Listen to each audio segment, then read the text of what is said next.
Okay, so what if the brain has a secret language deadline and missing it changes literally everything? Welcome back to The Explainer. Today we're diving into a really wild, almost suspenseful mystery about how our brains actually learn to communicate, and more importantly, the invisible ticking clock that governs the whole shebang. Seriously, think about that for a second. A secret deadline.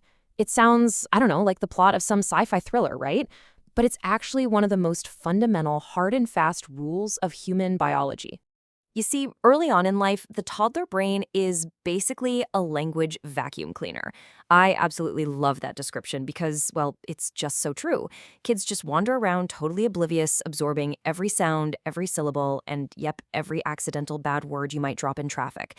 They aren't sitting there studying grammar rules. They just soak it all up completely effortlessly. And the contrast with us adults, it's kind of staggering.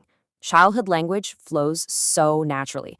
It's exactly like effortlessly soaking up the dialogue in Peppa Pig or Bluey. You literally just watch, listen, and learn. But adult language learning? Oh man, the struggles. When we try to pick up a new language later in life, we're suddenly sweating over dense textbooks, trying to analyze complex sentences like we're dissecting some intense multi-layered episode of Breaking Bad or, untangling the crazy timeline in How I Met Your Mother. It is incredibly hard work. So, all of this comes down to what scientists call the critical period. Now, you might sometimes hear it called the sensitive period, but critical period is definitely the most common term. Simply put, it's just that specific window of time during childhood when the human brain is most ready and honestly most eager to receive input and lock in a particular language. If we look at the biological timeline here, the general consensus among experts is that this critical window lasts from birth right up until puberty. Now, there is some evidence suggesting it might even kick off a bit earlier, like in the womb, but for sure, this childhood window is undeniably when the real magic happens. During this precise window, early exposure actually locks in tone, rhythm, and patterns. Think of it like instinctively feeling the rapid-fire musical flow of an Eminem track, or the driving anthems of Imagine Dragons, or even those really catchy pop hooks from Maroon 5. You don't actually stop to calculate the rhythm, right? You just feel it in your bones. But if you miss this childhood timeline, trying to pick up those natural linguistic rhythms and accents later on, it becomes an absolutely massive uphill battle. Now, what's truly fascinating is how the brain organizes all this behind the scenes. It uses a concept called lateralization, or lateral dominance. Basically, as we grow up, the left hemisphere of our brain specializes.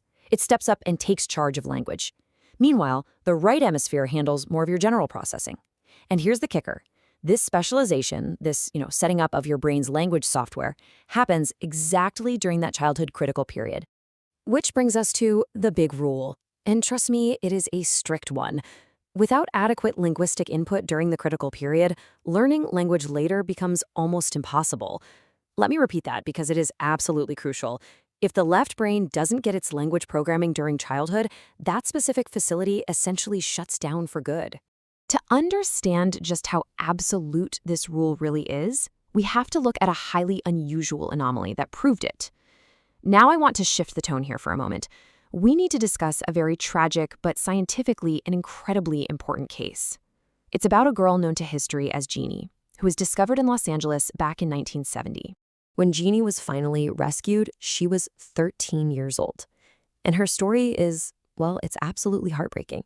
She had spent almost her entire life isolated in a small, closed room, enduring extreme physical, sensory, and emotional deprivation.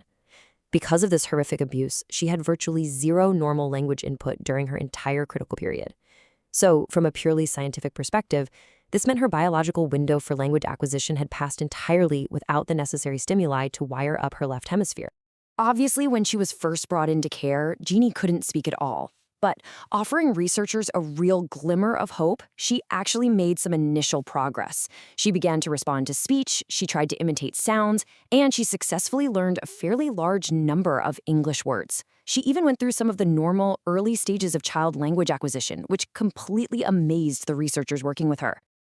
But here is the missing link. While she was able to learn vocabulary, her syntax, the way words are actually structured and arranged into cohesive sentences, well, that remained very simple. She never fully developed complex grammar. This tragic case provided stark, undeniable evidence. While some basic language can be acquired later on, full grammatical development is severely, permanently hindered once that left hemisphere facility is closed down.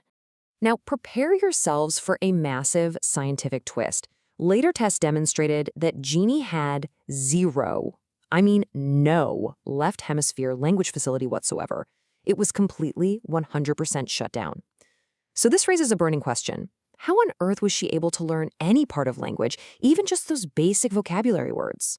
To figure this mystery out, scientists use something called a dichotic listing test.